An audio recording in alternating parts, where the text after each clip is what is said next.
எல்லாரும் ஜெயிக்கிறாங்களே, என்ன மட்டும் எதுக்கு ஆண்டவரே இப்படி அடிக்கடி தோற்று போக பண்றீங்க அப்படின்னு யாராவது கேக்குறீங்களா? நீங்க பயப்படாதீங்க.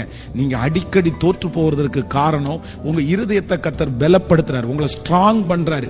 தோல்விகளை பார்த்து பழகின ஒருத்தர் ஜெயத்தை பார்க்கும்போது கண்டிப்பா நிறைகுடம் தழும்பாதுன்ற மாதிரி நீங்க பெருமைக்கு போக மாட்டீங்க. அந்த ஜெயம் உங்களுக்கு பெரிய வெற்றியா இருக்கும்.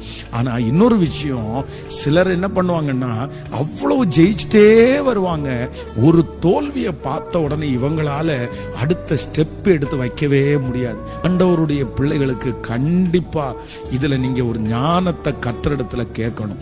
எந்த இடத்துல நீங்க தோற்று போனாலும் ஒண்ணு நினைச்சுக்குங்க, அதுல ஒரு நன்மை இருக்கும். நீங்க தோற்று போனீங்களா, நீங்க பயப்படாதீங்க.